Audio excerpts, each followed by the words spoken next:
Salam bahagia, semoga kebaikan datang dari segala penjuru. Viewers, hari ini kita kedatangan tokoh Kadin, ya, tokoh muda Kadin gitu ya, Kadin Badung. Kalau saya catat di sini, beliau bernama Ikomang Adidana Wijaya. Jadi nanti kita akan banyak mengulas hal-hal di bidang bisnis maupun hal-hal menyangkut persoalan perkembangan Bali ke depan, Badung pada khususnya. Tapi sebelumnya saya memiliki perkataan-perkataan yang sering saya kadang jadikan motivasi. Jadi seperti ini. Tomorrow's getting harder, make no mistake. You will always learn something new if you do something new. Jadi saya dapat terjemahkan secara bebas bahwa esok, ya, tomorrow itu akan semakin berat gitu. Jadi usahakan kita meminimalisir semungkin-mungkinnya kesalahan gitu. Dan kita akan selalu belajar hal baru jika kita melakukan hal-hal baru. Nah, mungkin itu kira-kira cukup juga menggambarkan bagaimana Lagas Jaya itu berkarya, karena always learn something new and do something new gitu. Pak Komang Adidana Wijaya. Siap. Nah, jadi Pak Komang Adidana Wijaya ini saya panggil siapa, Pak? Ya, panggilnya Komang Lagas itu. Oh, Komang Lagas, ya, Lagas. Ya, Lagas ini ya. Jadi Pak Komang Lagas ini juga merupakan anggota di Kadin. Kalau nggak salah sekarang ketua bidang konstruksi. Ya, betul Pak. Nah, jadi ini sudah mengkhusus ketua bidang konstruksi. Nah, untuk itu silakan Pak Komang, mungkin perkenalan singkat dulu, apa usaha core bisnisnya, kemudian bagaimana kesehariannya saat ini. Silakan Pak Komang. Baik. Terima kasih viewers. Sebelum saya berkenalan, saya mau aplaus dulu sama Pak Karmo atas ucapan mutiaranya. Ini sore-sore saya udah dapat ucapan yang daging banget dari Pak Karmo. Dan setelah itu saya juga apresiasi kepada ketum saya, Tumde Putra, yang sangat-sangat sportif memfasilitasi anggota-anggotanya sehingga terciptalah podcast Kadin ini. Podcast Kadin Badung. Ya. Saya sangat berterima kasih sekali sama beliau. Dia telah berjuang di sela-sela sibuk-sibuknya mengurus bisnis yang begitu besar. Dia sempat juga memikirkan anggota-anggotanya. Dia lagi di luar semuanya tuh. Oh, mantap ketum saya itu. Oke, di kesempatan hari ini saya perkenalkan diri dulu ya, sebelum kenal nanti viewersnya bingung apa yang dibicarakan, siapa yang ngomong gitu ya. Nggak kenal maka nggak sayang. Nggak sayang gitu, betul Pak Karmo. Saya Ikomang Adidana Wijaya dari Sempidi, anak Badung, kelahiran 86, bulannya Oktober, tapi tanggalnya saya tut gitu karena sekarang Oktober. Nanti malah dilempar telur. Betul. Saya saya diajak sama Tumde dari HIPMI. Ketika ketemu sama Tumde di acara HIPMI, ya waktu itu saya hawam berorganisasi, saya udah merintis usaha di bidang distributor. Awalnya sih nggak langsung distributor ya, usaha itu pasti berangkat dulu. Betul. Jadi ya toko bahan bangunan kecil, habis itu volumenya naik, kita diundang oleh pabrik, dapat kepercayaan jadi distributor untuk mendistribusikan produk-produk di seluruh Bali. Oh iya. Nah setelah itu masuk saya ke organisasi HIPMI. Nah di HIPMI ini sangat bagus lah atmosfernya. Ya, atmosfer. Tumde juga ketum saya waktu di HIPMI juga memberikan wejangan sehingga saya bisa expand sana sini untuk mengembangkan bisnis. Akhirnya setelah beliau selesai di HIPMI, beliau naik lagi ke Kadin. Kadin itu adalah organisasi yang diakui oleh pemerintah, ada SK Perpres. Ada undang-undang juga. Undang-undangnya dilengkapi. Jadi Tumde juga mengajak saya dan teman-teman juga beberapa naik, dan di sini memang pengalaman di HIPMI itu pengusaha muda sekarang menjadi pengusaha senior yang pantas berpikir besar ya, terhadap bukan terhadap diri kita, keluarga kita, sudah kita berpikir bagaimana terhadap kelangsungan negara ini. Betul. Karena tanpa pengusaha-pengusaha itu negara putaran ekonomi agak sulit ya, seperti itu. Ibaratnya ekonomi itu seperti urat nadi lah, Ya. yang menggerakkan segala sektor gitu. Ya, makanya di suatu negara yang berkembang kemaju itu adalah ditopang oleh UMKM. Ya, kita di sini bergerak dari UMKM, bagaimana dari 1.0 berusaha menjadi 4.0 ya, 4.0. bisa IPO seperti ini. Mudah-mudahan nanti kita bisa kolaborasi atau apa di Kadin ini. Baik, jadi kalau dari sisi bisnis ini distributor baja ringan. Ya, distributor kita ada pegang baja ringan, bata ringan, gipsum, dan ya pernak-pernik lainnya. Itu core-nya di produknya itu baja ringan, bata ringan, dan gipsum. Nah, kalau kita berbicara distributor gitu ya, kemudian kita juga berbicara terkait dengan perkembangan kemajuan. Tentu saja kalau bicara core bisnis adalah distribusi dengan segala macam inovasi-inovasi, berarti kan salah satu tantangan dalam distributor itu adalah terhadap produk-produk yang baru, terhadap inovasi-inovasi yang sangat cepat. Nah, kira-kira kalau dari sisi Lagas Jaya ini menakar terkait dengan inovasi dan perkembangan yang cepat, begitu juga permintaan masyarakat yang kadang mendasar pada selera mereka. Atau gimana? Ya, mana tuh? Minum dulu. Nggih, dadah. Ya, cheese dulu. Oh, cheese dulu. Biar lebih gini suasananya, biar lebih viewers ini kita cheese dulu, cheese air putih sehat nih, bukan arak. Cheese. Ya, sebelum menjawab harus minum dulu. Ya, gimana? Biar lebih fresh, nanti otak kita berpikir juga bagus ya. Siap. Oke, kenapa? Nah, pertanyaannya kenapa? Di sektornya sebenarnya di sektor bahan bangunan kan seperti itu ya. Nah, bahan bangunan tuh kan ada banyak, dari semen, besi, pasir, dan lain sebagainya. Kenapa saya itu di baja ringan, bata ringan, plafon gipsum dan PVC. Nah, seperti itu terkait juga dengan pertanyaannya Pak Karmo tadi. Tantangan adalah inovasi. Ya. Misalnya semen kayak itu, kenapa saya nggak ikut bermain di semen? Ya, besi kenapa nggak ikut, di pasir kenapa nggak ikut? Bisa dibilang produk yang saya supply atau saya distribusi adalah dari produk pengembangan konvensional seperti itu. Iya, pengembangan, betul. Karena apa? Bata ringan itu pengembangan dari bataku. Sama bata merah. Bata tanah gitu ya. Bata tanah. Jadi untuk pengembangan itu pasti ada poin efisiensi, efektif efisien, mempercepat seperti itu. Contohnya analisanya jika pakai batako atau bata merah, pakai bata ringan itu mungkin ya 40%, 30-40% bisa memangkas waktu ya dalam pemasangannya. Waktu. Efisiensinya kalau misalnya di struktur bangunan yang lantai 3 itu, karena dia lebih ringan, jadi strukturnya bisa lebih diefisienkan. Jadi kalau lantai 1 ya nggak terlalu efektif. Kalau di lantai 3 atau lantai 4 pasti dia, karena strukturnya pasti mengecil. Dan yang kedua adalah di baja ringan. Produk konvensionalnya adalah kayu. Kayu dipakai untuk atap. Nah, kenapa saya milih distribusi baja ringan? Nah, kembali lagi ke sana untuk mempercepat.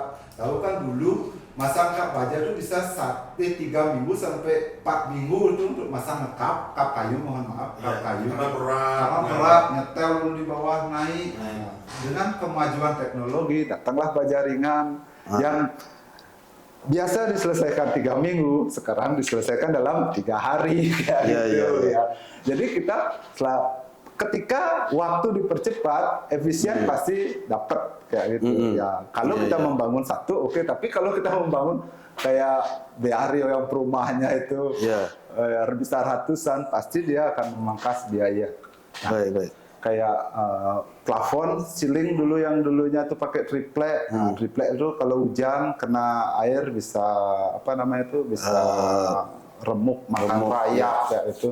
Sekarang ada PVC, kebetulan saya juga distributor PVC. Oke. Nah, di plafon PVC yang kena air nggak apa, dimakan rayap juga nggak, Iya. terus menahan panas karena ada rongga-rongga. Nah, itu kebetulan gara-gara apa namanya itu generasi saya sekarang mungkin saya meninggalkan yang sudah terdahulu, makanya saya distribusi produk-produk yang udah advice gitu lah, yang ya. udah develop. Ya, mungkin kalau saya apa namanya ceritakan sedikit pengalaman saya nih. Saya dulu di Jogja. Ya. Saya studi itu di Jogja dulu, ingat di tahun 2006 gitu. Gempa yang cukup dahsyat di Jogja itu. Bahkan hampir ribuan orang juga itu meninggal waktu itu. Jadi mungkin ya saya salah satu adalah korban gitu. Korban, ya, artinya korban yang tempat saya tinggal itu atau kontrakan saya itu hampir roboh lah. Roboh ya. Dan saya pun sempat ditimpa oleh tembok gitu, ketimpa tembok gitu. Nah, kira-kira jika melihat pengalaman seperti itu, kemudian dengan distribusi baja ringan, bata ringan tadi, apalagi gipsum dan sebagainya, kira-kira inovasi itu apakah juga apa namanya beradaptasi dengan situasi Indonesia yang notabene lah katakan sering ada bencana alam seperti gempa lah. Ya. Apakah inovasi itu juga menunjang itu atau hanya sekedar efisiensi dalam pengerjaan atau mempermudah dalam pengerjaan saja? Baik. Nah, itu dah. Kalau misal kayak gempa, tsunami itu bisa dibilang kayak force merger lah. Ya, force merger. Ya. Suatu kejadian yang tidak bisa kita duga. Ada sih apa namanya itu BMKG, tapi tetap juga kalau kejadian ya. Kalau sudah kehendak Tuhan. Kalau udah kehendak Tuhan kejadiannya pasti kejadian. Ya. Nah, biasanya itu kebetulan saya juga di sini di ketua bidang di konstruksi. Biasanya itu sudah dihitung dari konstruksinya, kekokohan konstruksinya. Jadi kebetulan produk-produk saya itu bukan produk konstruksi. Produk konstruksinya misalnya kayak besarnya kolom, balok, plat lantai, yang kayak itu. Produk-produk saya adalah produk bisa dibilang kayak partisi. Ya, kayak dindingnya itu kan cuma menyekat. Gitu. Tetap yang berperan penting itu adalah konstruksinya. Tapi cuma ada baja ringan aja memang konstruksi dia karena menahan atap dan ya tingkat bahayanya lumayan besar seperti itu Pak Karmo, karena roboh genteng membahayakan orang di bawahnya. Ya dengan plafon, kalau plafon ini kan ya roboh dikit orangnya ya kalau paling luka aja gitu. Nggak, maksud saya begini, apakah dengan begini banyaknya sekarang katakanlah inovasi atau sebagai substitusi produk-produk konvensional, akan lebih amankah keberadaan produk ini terkait dengan situasi Indonesia yang sering ada gempa, katakanlah seperti itu, ketimbang dengan konvensional yang dulu mungkin berat, bata berat gitu. Kira-kira lebih aman ini atau yang mana? Kalau masalah amannya kembali ke perhitungan strukturnya. Jadi struktur jadi perhitungan struktur. Jadi karena ini sebagai pelengkap ya. Tapi minimal kalau struktur sudah oke, dengan pasti aman. Gitu. Iya. Karena kan ketika dia menghitung struktur, ini temboknya pakai apa dimasukin lah loadnya, bebannya itu. Atapnya pakai apa dimasukin bebannya itu. Misalnya kalau membangun, saya rasa desain atau apa namanya itu perencananya pasti oke, udah memperhitungkan semua. Tapi kenapa juga ada jembatan jebol, ada jalan yang apa namanya itu jebol, yang gedung runtuh itu karena dia nggak kerja sendiri, ada kontraktor. Kontraktor ya nggak bisa cerita di sini. Ya itu X factor-nya tuh di sana Pak Karmo ya, karena seringkali juga saya terkait juga dengan kontraktor kayak itu. Ya profit oriented, mencari kerja itu mencari untung kan wajar. Kadang-kadang ketika bersaing kayak tender itu kita harganya nggak wajar, tapi biar dapat untung wajar. Di sana ya memangkas hal-hal yang mengamankan gedung itu kadang-kadang gitu ya. Nah itu apa namanya itu ke masalah gempa atau apa tetap dia ke konstruksinya Ya, gitu. ya. Dan pengerjaannya. Sebenarnya Pak Komang Adi ini maunya saya giring ke sana sebenarnya. Ya. Artinya Kebetulan bagaimanapun sebagai seorang ketua bidang konstruksi Ya. tidak akan lepas dengan istilah saya itu pengadaan barang jasa, Ya, betul. ya kan, tender dan sebagainya gitu. Nah, mungkin yang ingin ya berbagi saja saya ingin sharing saja gitu dalam konteks tender dan sebagaimana yang tadi Pak Komang ceritakan tadi, ada saja orang yang memangkas ini sehingga iklim kepercayaan masyarakat terhadap usaha-usaha itu menjadi menurun. Nah, gimana pandangan Pak Komang Lagas ini melihat fenomena itu? Ya, kebetulan saya juga terima kasih. Pertanyaannya sungguh sungguh detail sekali ini. Kebetulan saya juga S1-nya teknik sipil ya, mungkin tentang konstruksi agak tahu lah sedikit. Tapi kembali lagi harus ada analyze kayak gitu. Jadi perencanaannya sudah matang, pengerjaannya itu matang mungkin gitu. Nanti ketika terjadi hal-hal yang tidak diinginkan itu harus dicek disalahnya tuh di mana, di perencanaan atau di pelaksanaan. Yang sering terjadi adalah ya bisa dianggap sering dibilang tuh human error. Apakah betul human error atau errornya dihumankan gitu? Iya. Error dihumankan ya. Sebenarnya bukan persoalan humannya ya, tapi persoalan bahan yang yang dipangkas, dikikis sehingga mendapatkan keuntungan yang wajar. Padahal karena adanya proses tender yang tidak wajar ini akhirnya memaksakan untuk mendapatkan keuntungan yang wajar. Karena perusahaan kalau tender dengan harga wajar pasti kalah Pak Karmo. Betul. Pasti kalah 100% kalah. Jadi dia untuk memenangkan harus ikut. Ya, kalau misalnya Pak Karmo bertarung atau melawan orang gila, Pak Karmo harus gila dulu baru bisa dilawankan. Kalau Pak Karmo harus apple to apple. Betul. Pak Karmo ini orang gila. Pak Karmo sadar pasti nggak ketemu. Ngapain melawan orang gila? Kalau mau melawan orang gila, Pak Karmo gila dulu. Baru bisa tempur. Seperti itulah kemungkinan ilustrasi. Betul. Jadi gini. Ini sangat menarik ya, karena bagaimanapun kalau kita bicara rancang bangun gitu atau bangunan yang sudah konstruksi sudah direncanakan, dia sudah berdiri dan dia sudah digunakan oleh masyarakat, katakan begitu, misal fasilitas publik lah, misal kayak mall itu misalnya kan ada unsur fasilitas publik di sana, ada tempat masyarakat berkumpul di sana, jadi akses publik untuk berkumpul mungkin dalam 1 minggu mereka berkumpul di sana sehari gitu misalnya. Nah terkadang bangunan itu sebagaimana sudah disampaikan berhadapan dengan banyak faktor, betul. Dari sipilnya, arsiteknya, yang mana semua dari profesi-profesi ini ada kode etiknya, betul. Ya kan?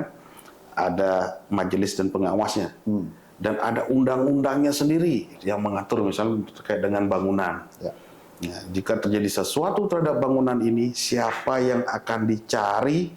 Siapa yang bertanggung jawab itu clear sebenarnya.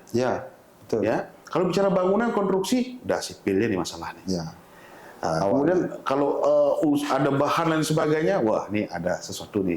Siapa yang bisa dicari sebenarnya kan seperti itu. Pasti bisa. Nah, kalau menurut Pak Komang Lagas ini, katakanlah ada fenomena semacam ini dan tentu saja tadi Pak Komang katakan karena kita ini sering kali berhadapan dengan orang gila, orang gila atau pemberi kerja yang gila lah. Nah, sekarang ini ada penyedia ini, kalau penyedia ini nggak gila, nggak tembus ini ke sini, gitu misalnya. Nah kira-kira untuk mencapai suatu perubahan ke hal yang wajar-wajar saja, gitu, gimana kira-kira Pak Komang? Ini kalau misalnya tadi tentang mall mall itu rata-rata adalah yang menjalankan perusahaan swasta. perusahaan swasta itu jarang mentender, dia pasti menunjuk. Ya. Nah, jadi di perusahaan swasta itu jarang terjadi hal kegilaan itu. Gitu. Atau tanda kutip dengan ini berarti kalau tanda kutip bukan kegiatan swasta mungkin terjadi. Ya, makanya kalau mau cari proyek di luar negeri itu loh, di dalam proyek pemerintah harus gila dulu. Kalau proyek di swasta, kebetulan saya juga ada beberapa proyek di swasta, itu harganya wajar. Wajar, ya. Kita bisa bekerja dengan maksimal, kita bisa menunjukkan kreativitas kita, skill kita di sana karena ditopang oleh personal yang ingin hasilnya bagus gitu. Kalau misalnya kayak bukan proyek swasta, ya proyek yang lain lah. Pak Bambang Lagasnya beliau sangat halus sekali ya. Kan proyek swasta gitu, oke? Ya, terus itu kadang ini ya. nggak ada pemiliknya kan? Iya. Pemiliknya pemerintah. Umum. Iya. Ya, public utility dia. Ya, yang rugi nggak ada. Iya, yang rugi Ini itu semua untung kayak gitu. ya karena kan ada beberapa waktu lalu kasus itu ada saya nggak sebut lah tempatnya gitu. Ada pembuatan jalan gitu kan, jembatan, kemudian ada tiang-tiang lampu itu ketika ditabrak ternyata isinya pasir.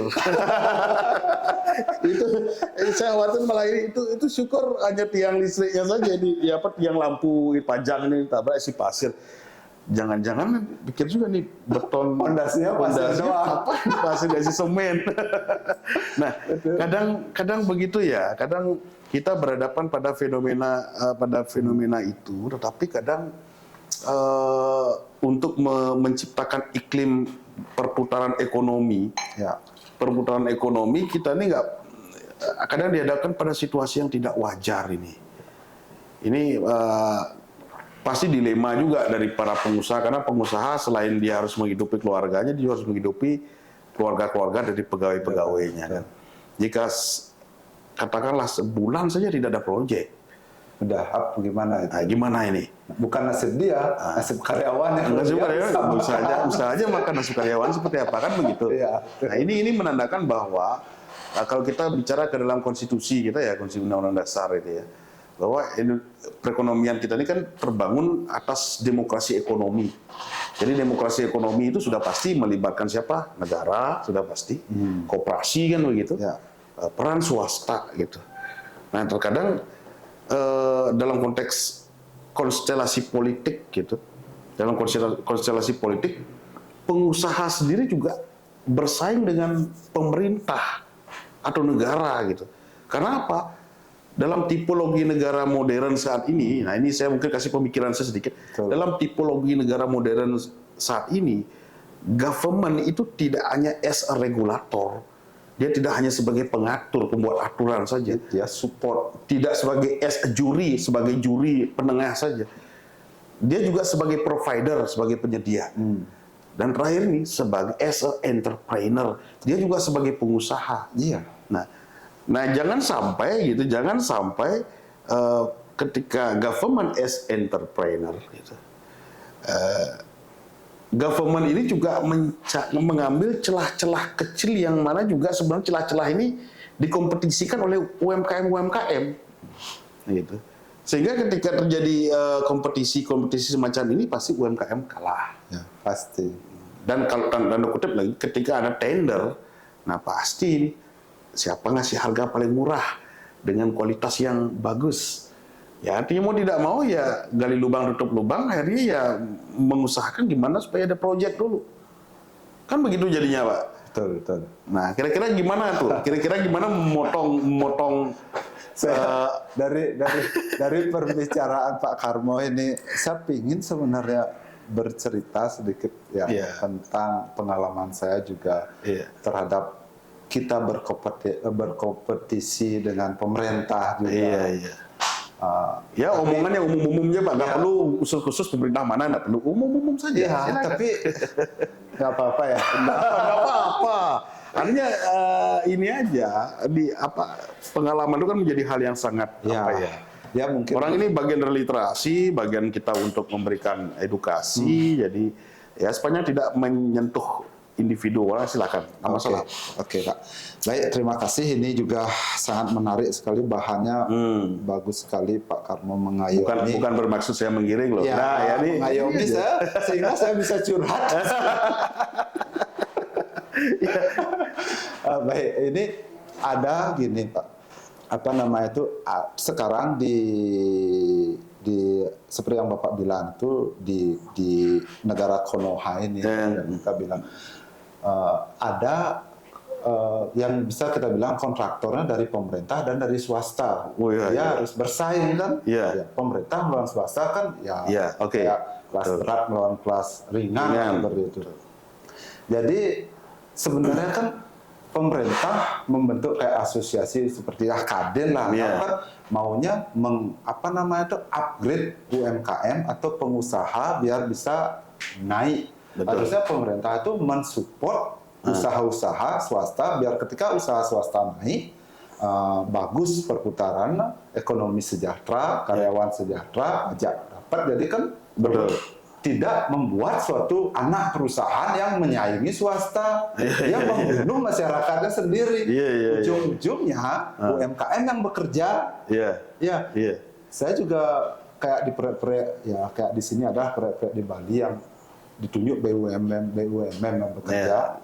Kebetulan saya distribusi dan langsung ada aplikator yang juga langsung mengerjakan. Jadi saya masuk ke beberapa BUMN.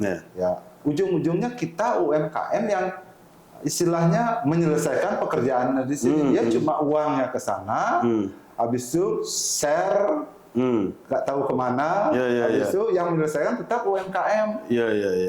Ujung-ujungnya, kembali lagi ke ujungnya, sulit untuk pembayaran.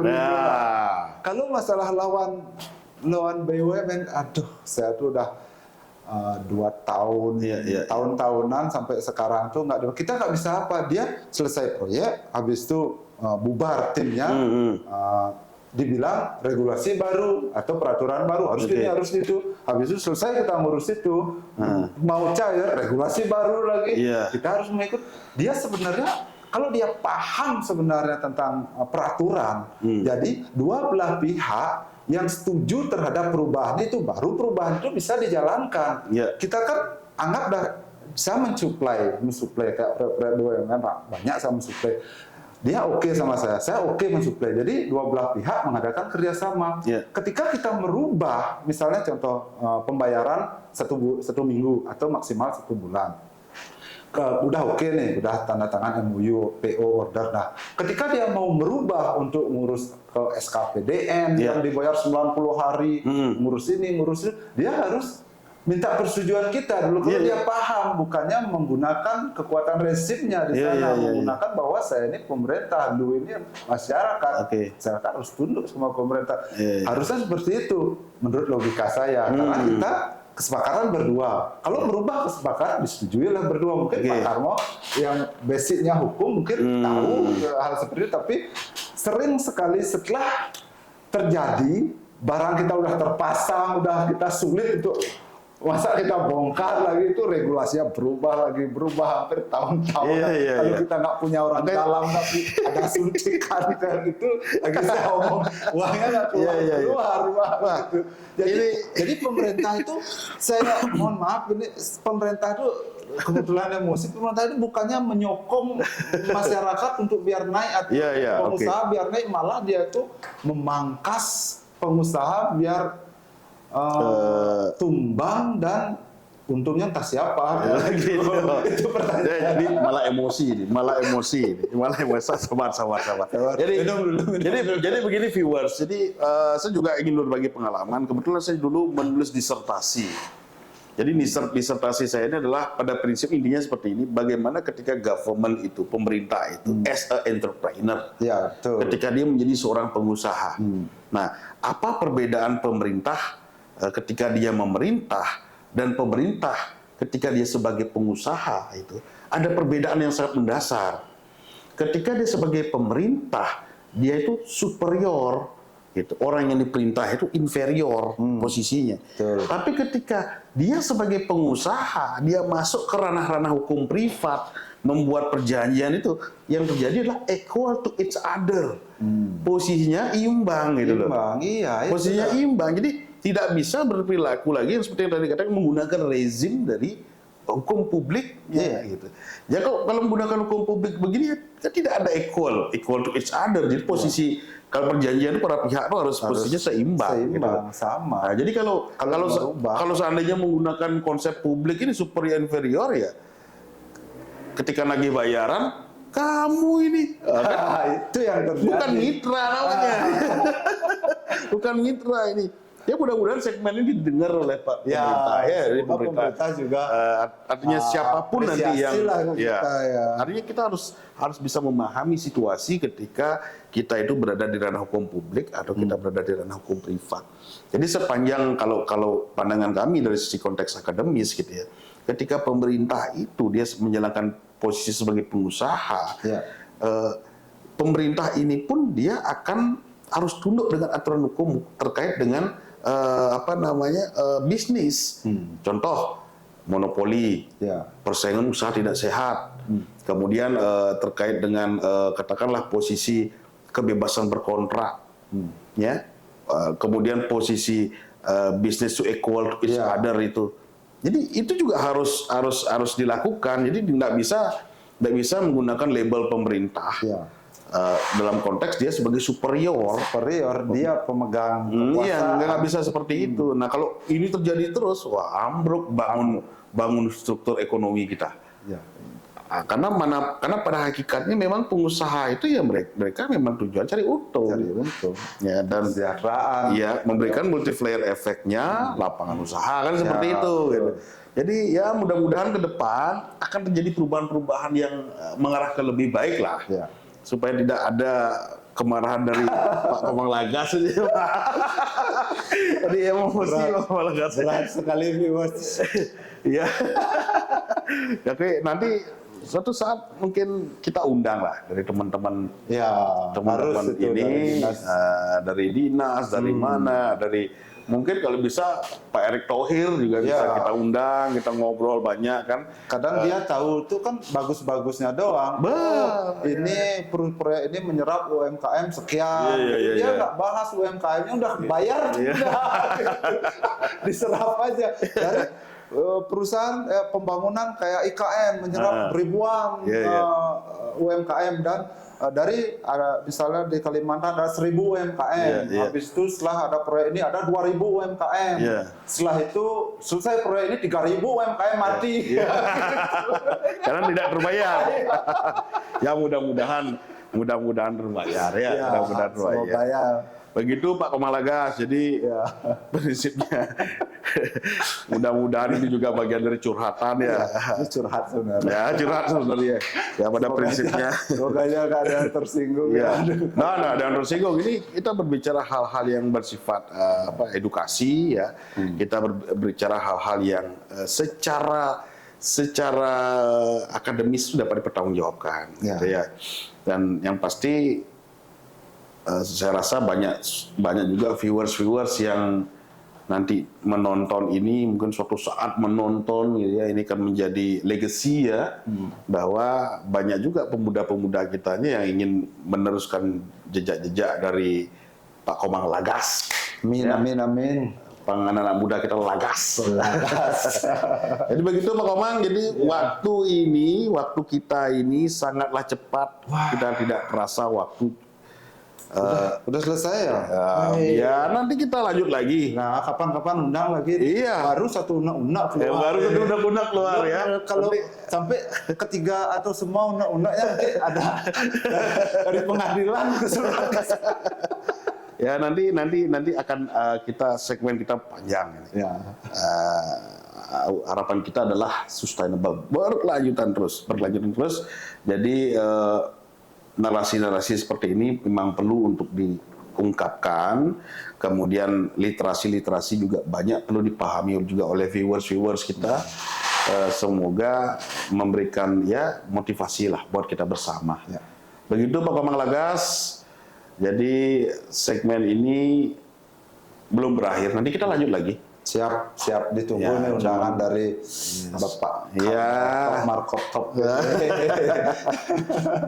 Begitu viewers. Jadi sebelum saya menutup segmen ini gitu ya.